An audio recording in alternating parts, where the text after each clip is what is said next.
Olá, aqui quem fala é o Alisson e hoje eu vou comentar sobre o livro A História de Rasselas, Príncipe da Abissínia, de Samuel Johnson. Eu não faço ideia de como eu cheguei nesse livro, para falar a verdade.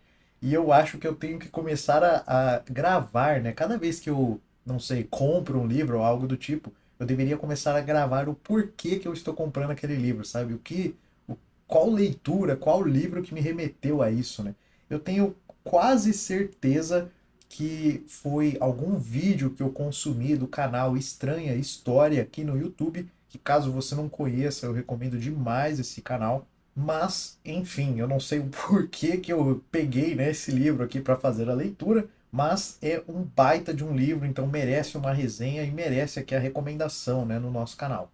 Bom, e como curiosidade, eu acho bacana comentar que o livro, né, ele foi criado então em 1759 e o autor, o Samuel Johnson, ele fez praticamente esse livro ali, a versão original do livro, em cerca de uma semana, para conseguir ali um dinheiro, né, suficiente para pagar o enterro da sua mãe. Mas por mais que pareça, né, uma história muito rápida de ter sido criada, né, pelo autor, é uma baita de uma história, né? E uma baita de uma reflexão filosófica. Bom, então aqui nessa história nós vamos acompanhar, né, o príncipe, o Rasselas, o príncipe de Abissínia, em um reino, em uma região em que tudo é perfeito, em que você já tem tudo o que você precisa, você não necessita de mais nada, todo o trabalho já está feito, você não é necessário o seu esforço para nada, tudo já vem de bom grado, né, para você. Praticamente um local perfeito, né, onde nenhuma pessoa, ou pelo menos a maioria, né, das pessoas jamais iriam questionar esse lugar e se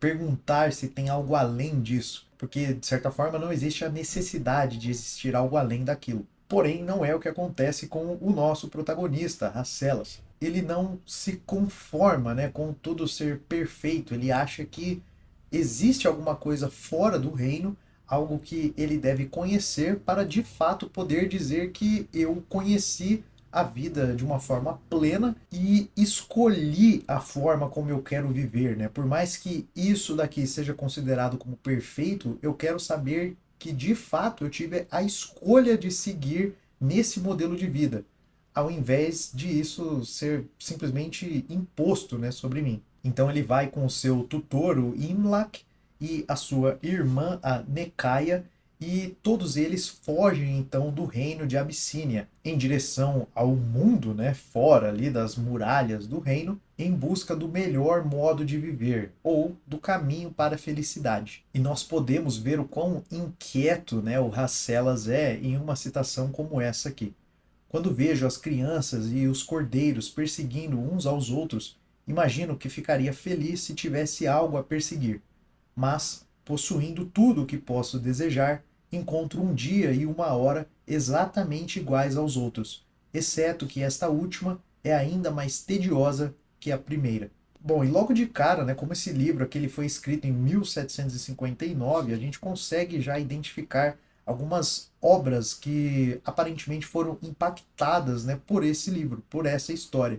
Como, por exemplo, Admirável Mundo Novo, de Aldous Huxley, que tem vídeo aqui no canal. Principalmente naquela questão sobre como eles vivem, né, em um local ali onde tudo funciona, tudo é perfeito, todo mundo tem o que necessita e tudo que está fora dessa região, né, fora dessa muralha aqui da cidade, é a região selvagem, né, onde você encontra os povos selvagens, esquisitos, rudimentares. Os sábios que os instruíram não lhes contaram nada além das misérias da vida pública e descreveram tudo além das montanhas como regiões de calamidade, onde a discórdia estava sempre em alta e onde o homem atacava o homem. E como eu disse, esse livro aqui, ele tem muita reflexão filosófica, né?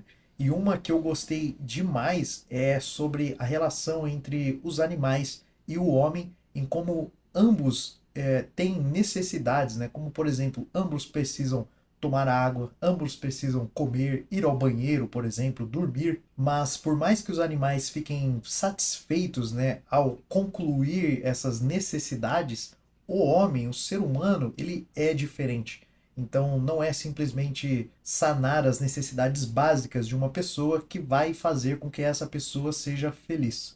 O homem certamente tem algum sentido latente para o qual este lugar não proporciona nenhuma gratificação, ou ele tem algum desejo distinto do sentido, que deve ser satisfeito antes que ele possa ser feliz. E durante essa jornada da história, eles vão se deparar ali, eles vão se envolver com diversos grupos para tentar entender se cada um deles tem a devida resposta, né? Sobre qual é a melhor maneira de viver, sobre qual é o caminho então para ser feliz. Então, com os jovens, o príncipe Rasselas ele vai aprender formas, né, de sanar ali os seus desejos, mas logo ele vai notar como todos esses desejos eles são físicos, eles são carnais e muitas vezes a mente ela é deixada de fora de todas essas relações. Então ele não vai, né, se deixar levar ali simplesmente pelos seus impulsos, né, pelas suas emoções, e ele vai ver como esse não é um caminho válido, né, um caminho para a felicidade plena. Eles então vão falar com o filósofo, né, e aqui eu me recordo de uma frase do tutor do príncipe dizendo algo do tipo: não se deixe levar, né, simplesmente pelas falas, pelas palavras, pelo bom discurso dos filósofos, porque muitas vezes eles agem de uma forma totalmente diferente do que eles pregam. E eles logo descobrem isso, né, como o discurso então desse filósofo, ele faz total sentido e parece um caminho ali para a felicidade plena, já que ele é banhado, né, pela razão. Porém, algo de ruim ocorre com esse filósofo e logo de cara o príncipe ali ele vê como todo o conceito, né, todas as ideias, os ideais desse filósofo, eles ruem. Eles simplesmente somem, né? E ele desconsidera tudo aquilo que ele mesmo havia dito de como as pessoas deveriam se portar, por exemplo, frente, né, a uma situação como aquela, porque agora ele está sentindo na própria pele, né? Mostrando como as coisas não são tão simples quanto parecem. Eles falam também com pobres e ricos,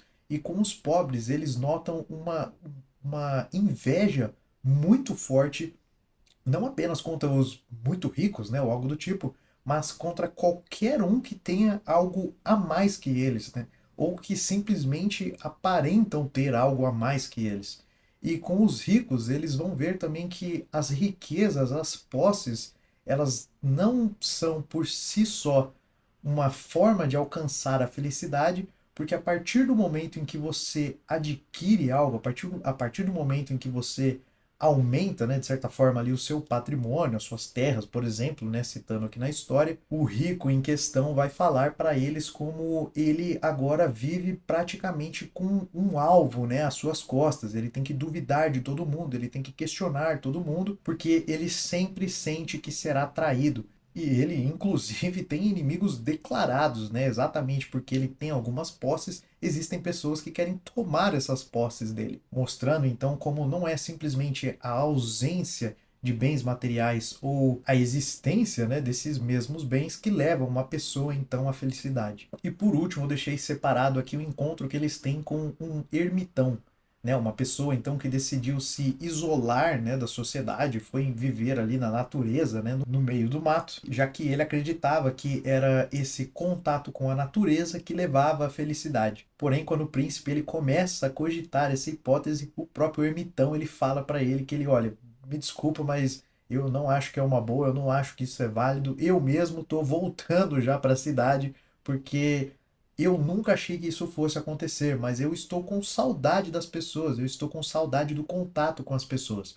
E eu achei isso daqui muito interessante porque é uma vertente, né, que a gente vê, pelo menos eu vejo, crescendo de certa forma. Você tem cada vez mais pessoas falando sobre se afastar das cidades, ir para o campo, e quanto mais isolado, melhor, né? Porém, eu não vejo isso como uma solução de fato, né? Não é à toa que uma das piores penas, né, que a gente tem para uma pessoa que cometeu um crime é a solitária, é exatamente isolar essa pessoa de qualquer contato com outro ser humano, porque nós sabemos o impacto que isso tem, né, na pessoa, na saúde dela e principalmente na saúde mental dela. Bom, e para encerrar aqui o vídeo, eu separei outras duas questões, né? A primeira delas é sobre como eles vão se dando conta de que essa busca pela felicidade não é algo simples, né? Está longe de ser simples.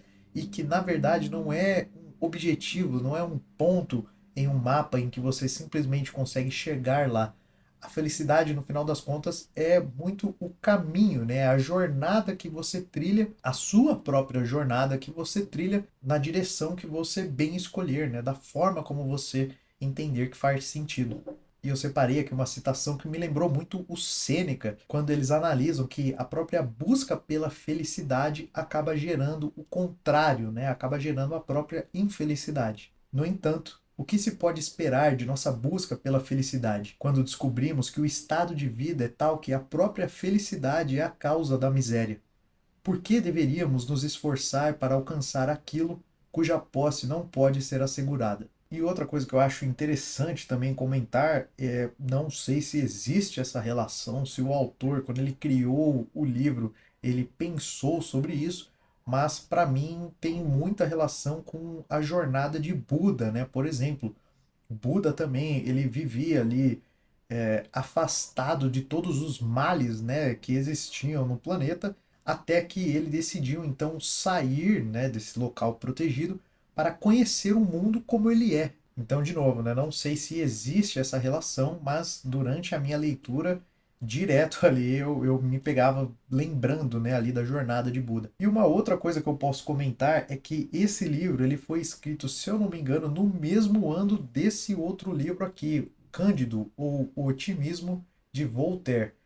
E até onde eu vi, esse livro do Samuel Johnson acaba sendo uma resposta, uma réplica, de certa forma, a Voltaire.